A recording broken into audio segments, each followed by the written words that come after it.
ကျွန်တော်တို့တရားမျှတမှုအတွက်ဟလာကျွန်တော်တို့ရဲ့ဂုဏ်သိက္ခာအတွက်ပေါ့နော်ဒါလေးလေးဆဆပြန်လဲပြီးတော့အိန္ဒိယအာဏာပိုင်တွေဘက်ကဆက်သွယ်ဆောင်ရွက်တာမျိုးတုံ့ပြန်ဆောင်ရွက်တာမျိုးလုပ်ဖို့လိုတယ်ပေါ့နော်အခုဆောင်ရွက်နေတာတွေလည်းဆောင်ရွက်လက်စတွေလည်းရှိပါတယ်ဒီ bros ဒီကိစ္စနဲ့ပတ်သက်ပြီးကျွန်တော်တို့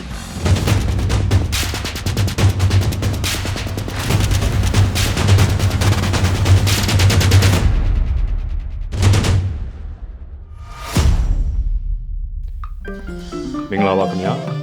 PPTV ရဲ့တီးတန့်တွဲဆုံမေးမြန်းခန်းကနေကြိုဆိုပါရစေ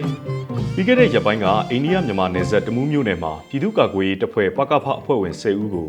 အိန္ဒိယအာသံရိုင်ဖယ်တပ်ကပြီးခဲ့တဲ့ရက်ပိုင်းမှာတပ်ဖြတ်ခဲ့တယ်လို့ဒေသခံစစ်ရေးသတင်းရင်းမြစ်ထံကသိရပါတယ်ဒီကိစ္စနဲ့ပတ်သက်ပြီးအိန္ဒိယအစိုးရတာဝန်ရှိသူတွေနဲ့တွေ့ဆုံပြီးအမှုမှန်ပေါ်ပေါက်ရေးအတွက်ဆောင်ရွက်နေတယ်လို့အမျိုးသားညီညွတ်ရေးအစိုးရနိုင်ငံခြားရေးဝန်ကြီးဌာနကမေလ19ရက်နေ့ညပိုင်းမှာကနဦးသတင်းထုတ်ပြန်ချက်အပေါ်အမျိုးသားညီညွတ်ရေးအစိုးရနိုင်ငံခြားရေးဝန်ကြီးဌာနပြည်ထောင်စုဝန်ကြီးဒေါ်စင်မအောင်ကိုဆက်သွယ်မေးမြန်းထားပါတယ်။ကျွန်တော်ကတော့အစီအစဉ်တင်ဆက်သူမောင်သိန်းပါ။ပြီးခဲ့တဲ့ရက်ပိုင်းကအိန္ဒိယမြန်မာနယ်စပ်တမူးမြို့နယ်အနီးမှာရှိတဲ့ဒီမိုင်းတိုင်း59အနီးမှာအိန္ဒိယအာသံရိုင်ဖယ်တပ်ဖွဲ့ရဲ့ပစ်ခတ်မှုကြောင့်တမူးမြို့နယ်ပြည်သူ့ကာကွယ်ရေးတပ်ဖွဲ့ပကဖမှအဖွဲ့ဝင်10ဦးကြာဆုံးခဲ့ရတယ်လို့ဒေသခံစစ်ရေးသတင်းရင်းမြစ်ထံကနေသိရပါတယ်။ဒီကိစ္စနဲ့ပတ်သက်ပြီးအိန္ဒိယအစိုးရတာဝန်ရှိသူတွေနဲ့တွေ့ဆုံပြီးတော့အမှုမှန်ပေါ်ပေါက်ရေးအတွက်ဆောင်ရွက်နေတယ်လို့အမျိုးသားညီညွတ်ရေးအစိုးရနိုင်ငံခြားရေးဝန်ကြီးဌာနက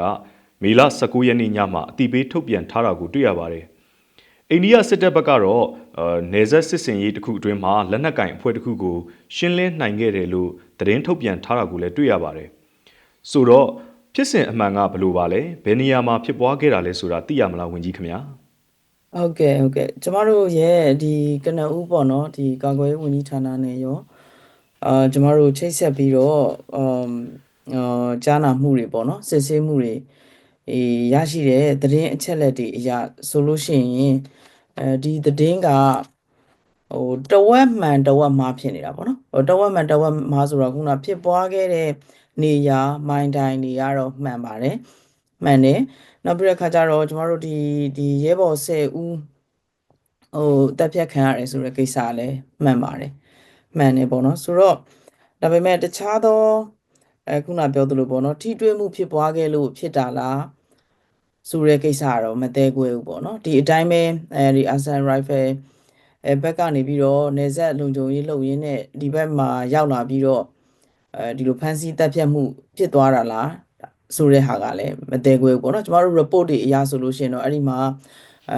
ကွဲလွဲတဲ့အချက်လက်တွေတော့ရှိနေပါတယ်သတင်းထုတ်ပြန်မှုတွေနဲ့ဆိုလို့ရှိရင်လေဟုတ်ကဲ့ပါဝန်ကြီးကြာဆုံးသွားတဲ့တပ်ဖွဲ့ဝင်တွေကအမျိုးသားညီညွတ်ရေးအစိုးရကာကွယ်ရေးဝန်ကြီးဌာနအောက်က PDF တွေလားပြည်သူ့ကာကွယ်ရေးအဖွဲ့ဝင်ပကဖတွေလားဝန်ကြီးပြောပြပေးပါဦးခင်ဗျာဟုတ်ကဲ့ဒီပကဖတွေလို့ကျမတို့သိရပါတယ်သိရတယ်ဒီပြည်သူ့ကာကွယ်ရေးဒီပကဖရဲ့တမူးခရိုင်ရဲ့ပကဖလေယုံတပ်ဖွဲ့ဝင်ပေါ့နော်တပ်ဖွဲ့ဝင်10ဦးလို့ကျမတို့သိရတယ်အစီရင်ခံစာတွေအရာပေါ့နော်ဆိုတော့ဒီကာကွယ်ရေးဝန်ကြီးဌာနရဲ့အောက်မှာလည်းရှိနေတဲ့သဘောလို့ကျမတို့နားလည်ရပါတယ်ဘာဖြစ်လို့လဲဆိုတော့ကာကွယ်ရေးဝန်ကြီးဌာနစီကိုဒီအစီရင်ခံစာတွေတိုက်ရိုက်ပေးပို့နေတာဖြစ်တဲ့အတွက်ကြောင့်မို့လို့လေဟုတ်ကဲ့ပါဝန်ကြီးမေလ23ရက်နေ့ညနေပိုင်းမှာအိန္ဒိယအာဏာပိုင်တွေကပကဖအဖွဲ့ဝင်10ဦးကိုအင်အားသုံးဖမ်းဆီးခေါ်ဆောင်သွားပြီးတဲ့နောက်3ရက်အကြာမေလ16ရက်နေ့မနက်ပိုင်းမှာအိန္ဒိယအာဏာပိုင်တွေကပဲကြာဆုံးသွားတဲ့တပ်ဖွဲ့ဝင်တွေရဲ့ရုပ်လောင်းကိုပြန်ပေးခဲ့တယ်လို့ဆိုပါတယ်။သတင်းဌာနတွေမှာလည်းရေးသားဖော်ပြနေကြတာကအလောင်းပြန်ရတဲ့အခါမှာညှဉ်းပန်းနှိပ်စက်ထားတာထုရိုက်ထားတာဓာတ်တံရတွေလည်းတွေ့ရပါတယ်။အဲ့ဒီဖြစ်စဉ်နဲ့ပတ်သက်ပြီးဝန်ကြီးတို့သိရှိထားပါသလားခင်ဗျာ။ဟုတ်ကဲ့report တွေအရတော့ကျမတို့ဟုတ်ပါတယ်ဆိုတာဒီဟောပေါ့နော်ဒီရဲဘော်10ဦးရဲ့အလောင်းကိုလက်ခံရရှိတယ်ပြန်လည်ပြီးတော့လက်ခံရရှိတယ်လက်ခံရရှိအောင်ကြိုးပမ်းဆောင်ရွက်ခဲ့ကြတာဆိုတာဟုတ်ပါတယ်ဆိုတော့အခါကျတော့အခုဒီ dead body တွေကိုပြန်ရတဲ့အနေအထားတွေအရဆိုလို့ရှိရင်လည်းပဲပေါ့နော်ဒီတိုက်ပွဲဖြစ်ပြီးတော့တက်ဖြတ်ခံရတာလားညှဉ်းပန်းနှိပ်စက်ပြီးတော့တက်ဖြတ်ခံရတာလားဆိုတာကစစ်ဆေးဖို့လိုနေတဲ့အနေအထားမျိုးဖြစ်တာကိုကျမတို့သွားတွေ့ရတယ်ဒါကြောင့်မို့လို့ဒါအိန္ဒိယဘက်ချမ်းကကျမတို့တာဝန်ရှိတဲ့သူတွေနဲ့ဒီကိစ္စကိုအမှုမှန်ပေါ်ပေါက်ဖို့ပေါ့နော်ဘလို့ဖြစ်ပျက်ခဲ့တယ်လဲဆိုတဲ့ဟာကိုနှစ်ဖက် ဒါရရှိတဲ့သတင်းအချက်လက်တွေပေါ့နော်ခုနမြေပြင်ကပို့တဲ့ reporting တွေမဟုတ်ဘဲနဲ့ကျမတို့တစ်ဖက်သက်ပို့တဲ့ reporting တွေမဟုတ်ဘဲနဲ့ပေါ့နော်ကျမတို့ဘက်ကတွေ့ရှိချက်တွေကိုပါဒါသိရှိနိုင်အောင်လို့ကျမတို့ဆက်သွယ်ဆောင်ရွက်နေတာရှိပါတယ်ဟုတ်ကဲ့ပါဝန်ကြီးနောက်တစ်ခုကမေလ14ရက်နေ့မှာတော့အိန္ဒိယအရှေ့ပိုင်းတိုင်းစစ်ဌာနချုပ်ရဲ့လူမှုကွန်ရက်စာမျက်နှာကသတင်းထုတ်ပြန်ထားရမှာဒီအိန္ဒိယမြန်မာနယ်စပ်မဏိပူရပြည်နယ်ချန်တယ်ခရိုင်နယူးစန်တာရွာအနီးမှာနယ်စပ်ဒေသလုံခြုံရေးဆိုင်ရာပြစ်ခတ်မှုဖြစ်ပွားပြီးတော့လူ10ဦးသေဆုံးကလက်နက်ခဲယမ်းများသိမ်းဆည်းရမိကြောင်းထုတ်ပြန်ခဲ့တဲ့အပေါ်ဝန်ကြီးအနေနဲ့ဘယ်လိုမှတ်ချက်ပေးကြပါသလဲခင်ဗျာဟုတ်ကဲ့ဒီပေါ့နော်ဒီ Eastern Command ကနေပြီးတော့မှထုတ်ပြန်လာတာကတော့ထူးခြားတယ်ပေါ့ဒါသူတို့ဒီအိန္ဒိယတပ်အနေနဲ့လည်းပဲဒါကိုသတိထားမိတယ်ဒီလိုမျိုးဖြစ်ပျက်တဲ့အပေါ်မှာပေါ့လေเนาะဒါသတင်းထုတ်ပြန်ရမယ်လို့ဖုန်းလို့ဖိလို့ရတဲ့ကိစ္စလည်းမဟုတ်ဘူးလေเนาะဒါတကယ်ကြီးကိုဖြစ်သွားတဲ့ကိစ္စဖြစ်တယ်သူကတော့ထိတွေ့မှုလို့သုံးထားတယ်ဒါပေမဲ့တကယ်ဖြစ်စဉ်ကကြတော့နေဆက်ဒေတာမှာကငကူတွေကပေါ့နော်နေဆက်ချန်စီယိုခတ်တဲ့ကိစ္စနဲ့ပတ်သက်ပြီးတော့အငင်းပွားမှုတွေကရှိနေတာပေါ့နော်ရှိနေခဲ့တဲ့အနေအထားမျိုးရှိတယ်အဲ့ဒီအပေါ်မှာလည်းပဲကျမတို့တွေညှိနှိုင်းပြီးတော့ဆောင်ရွက်နေတာရှိတယ်လို့ပေါ့နော်ကျမတို့ဒီမြေပြင်မှာရှိနေကြတဲ့သူတွေနဲ့လည်းပဲဒီနေဆက်ချန်စီယိုကာတဲ့ကိစ္စအပေါ်မှာစိုးရိမ်မှုမရှိကြဘူးဆိုတာမျိုးတွေဒါအိန္ဒိယဘက်အစိုးရဘက်ကပြောထားတယ်လည်းရှိတယ်ပေါ့လေဆိုတော့ပြောရမယ်ဆိုလို့ရှိရင်တော့မှန်တယ်ဒီနေဆက်ဒေသထဲမှာဒီလိုဖြစ်သွားတယ်ဆိုတဲ့အပေါ်မှာတော့ဒါအိန္ဒိယအစိုးရဘက်ကလည်းဒါအဝဲဖြစ်တယ်ဒါကလည်းသူတို့အတွက်လည်းပေါ့နော်အလေးထားရမယ့်ကိစ္စတစ်ခုဖြစ်တယ်ဆိုတာကိုတော့ဒီထုတ်ပြန်မှုကပေါ်လွင်စေတယ်လို့ကျွန်မမြင်ပါတယ်ဟုတ်ကဲ့ပါဝန်ကြီးဒီလိုဖြစ်စဉ်မျိုးကနှစ်နိုင်ငံဆက်ဆံရေးကိုဘယ်လောက်ထိထိခိုက်နိုင်ပါလဲဝန်ကြီးခင်ဗျာဟုတ်ကဲ့ကျမတို့ဒါကြောင့်ကျမတို့သတိကြီးကြီးထားပြီးတော့ညှိနှိုင်းဆောင်ရွက်နေကြတာဖြစ်တယ်ပေါ့နော်ဒါနှစ်နိုင်ငံဆက်ဆံရေးကိုထိပါတဲ့အထိအကင်တွယ်မတက်ရင်ပေါ့နော်အကင်တွယ်မတက်ရင်ဖြစ်သွားနိုင်တဲ့အနေအထားမျိုး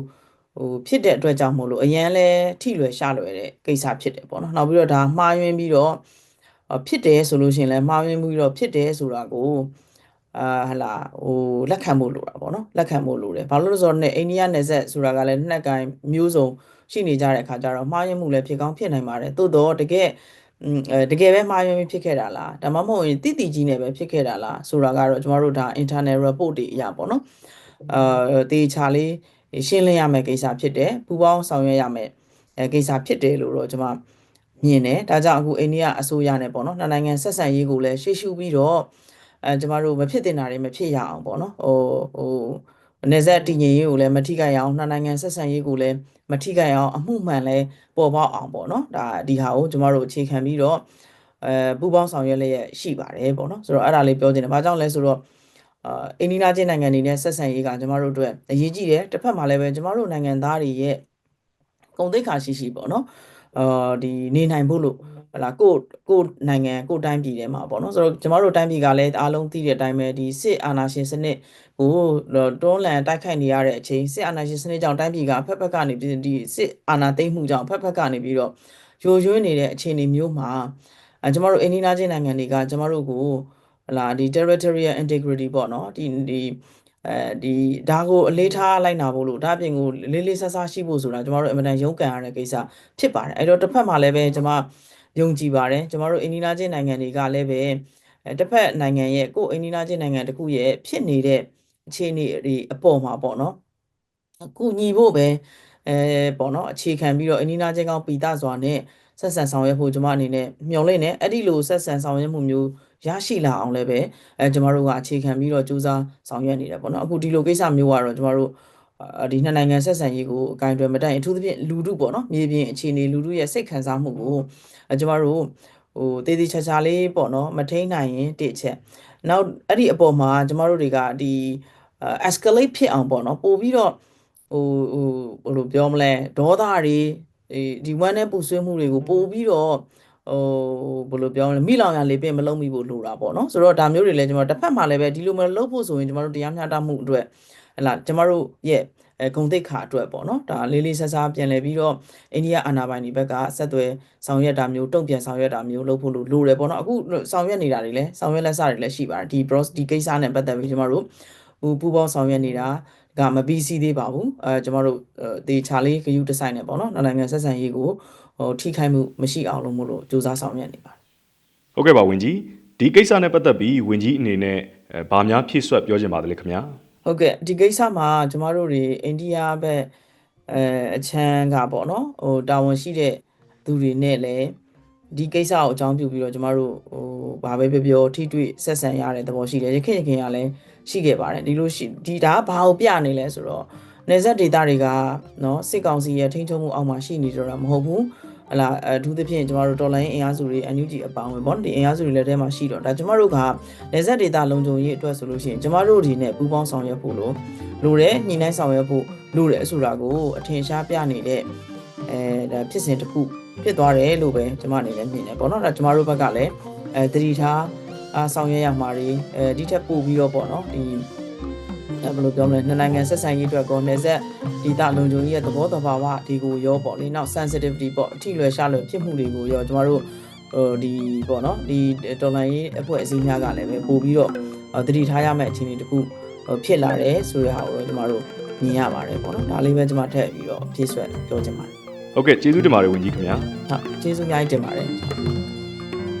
PPTV ရဲ့တည်တံ့တွေ့ဆုံမေးမြန်းခန်းကိုကြည့်ရှုခဲ့ကြတဲ့ဒီကနေ့အချိန်ထိဓမ္မဘက်ကနေယက်တည်နေကြတဲ့ပြည်သူလူထုအားလုံးကိုကျေးဇူးထူးပဲတင်ပါတယ်ခင်ဗျာ